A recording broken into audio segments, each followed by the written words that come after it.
കണ്ടു കഴിഞ്ഞാൽ correct Windows eleven ഇത്. പിന്നെ ഫൺ ഫാക്ട് എന്താണെന്ന് വെച്ച് കഴിഞ്ഞാൽ നിങ്ങൾക്ക് ഇത് ഏത് സിസ്റ്റത്തിൽ വേണേൽ ഓടിക്കാൻ പറ്റും. മീൻസ് നമ്മുടെ വിൻഡോസ് ഇലവനെ പോലെ TPMs 2.0 സപ്പോർട്ടൊന്നും ആവശ്യമില്ല. നമ്മുടെ 4GB റാമും 12 കോർ പ്രോസസ്സറുള്ള കമ്പ്യൂട്ടർ സ്മൂത്തായിട്ട് ഓടിക്കും. നമ്മൾ വേറെ ട്വിക്സ് ഒന്നും ചെയ്യേണ്ട ആവശ്യമില്ല. നമ്മുടെ വിൻഡോസ് ഇലവനിൽ മൈക്രോസോഫ്റ്റ് തരുന്ന എഡ്ജ് ബ്രൗസറാണ്. ആ ഒരു സെയിം ബ്രൗസർ തന്നെയാണ് ഗൈസ് ഇതിലും തന്നേക്കുന്നത് ഡീഫോൾട്ടായിട്ട്.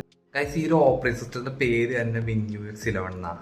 ഇതാണ് നമ്മുടെ WinUX 11ന്റെ ഒഫീഷ്യൽ വെബ്സൈറ്റ്. സോ നമ്മളിപ്പോൾ കറണ്ട് വെർഷൻ ഡൗൺലോഡ് ചെയ്യാം.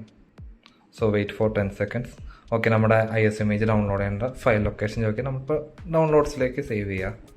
ഞാൻ ഒരിക്കലും ഈ ഒരു ഓപ്പറേറ്റിംഗ് സിസ്റ്റത്തിൽ നിങ്ങളുടെ കമ്പ്യൂട്ടറിൽ ഡയറക്റ്റ് ഇൻസ്റ്റാൾ ചെയ്യാൻ പറയാനില്ല. ലിനക്സ് തന്നെയാണ് ഉപയോഗിക്കണമെങ്കിൽ നിങ്ങൾക്ക് ഇപ്പോൾ വേണമെങ്കിൽ ഉബുണ്ടു അല്ലെങ്കിൽ ലിനക്സ് മിൻറ്റോ ട്രൈ ചെയ്യുക. അല്ലെങ്കിൽ മറ്റ് ഡിസ്റ്റോസ് ലൈക്ക് ലിനക്സോ കുറച്ചും ട്രസ്റ്റഡ് ആയിട്ടുള്ള ഒരു ഓപ്പറേറ്റിംഗ് സിസ്റ്റം നിങ്ങൾ കൂടുതൽ സെലക്ട് ചെയ്യാൻ നോക്കാം. ഇപ്പോൾ ഞാനിത് എൻ്റെ വെർച്വൽ മെഷീനിലാണ് കോൺഫിഗർ ചെയ്തേക്കുന്നത്. നിങ്ങൾക്ക് ജസ്റ്റിൻ്റെ ഫീച്ചേഴ്സും ഫംഗ്ഷനാലിറ്റി ഒക്കെ മനസ്സിലാക്കണമെങ്കിൽ ഒരു വെർച്വൽ മെഷീൻ വളരെ യൂസ്ഫുൾ ആയിരിക്കും. എക്സാക്ട്ലി വിൻഡോസിൽ വേണ്ട സെയിം കോപ്പി സമ്മതിച്ചു കൊടുക്കണമെന്നാണ് ഗൈസ്. ഈസി ടു യൂസ് ആണ് കേട്ടോ. മീൻസ് നല്ല UI ആണ്, കുഴപ്പമില്ല.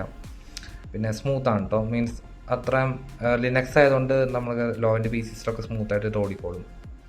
നമ്മുടെ വിൻഡോസിലുണ്ട് അതേ സെയിം ഫയൽ മാനേജർ ആട്ടോ ഇതിലും തന്നേക്കുന്നത്. മീൻസ് നമ്മുടെ ഡെസ്ക്ടോപ്പ്, ഡൗൺലോഡ്സ്, പിന്നെ music, means same logo, same design, ഒരു മാറ്റവും ഇല്ല. പിന്നെ ഇതിൽ നമ്മുടെ മൈക്രോസോഫ്റ്റിൻ്റെ എക്സൽ, പവർ പോയിന്റ്, വേർഡൊക്കെ തന്നിട്ടുണ്ട്. ബട്ട് ഇത് ഓഫ്ലൈൻ വേരിയൻ്റ് അല്ല, ഓൺലൈനാണ്. മീൻസ് നമ്മുടെ 365 പോലത്തെ വർക്ക് ചെയ്യണ ഒരു മെക്കാനിക്സാണ് ഇവർ തന്നേക്കുന്നത്.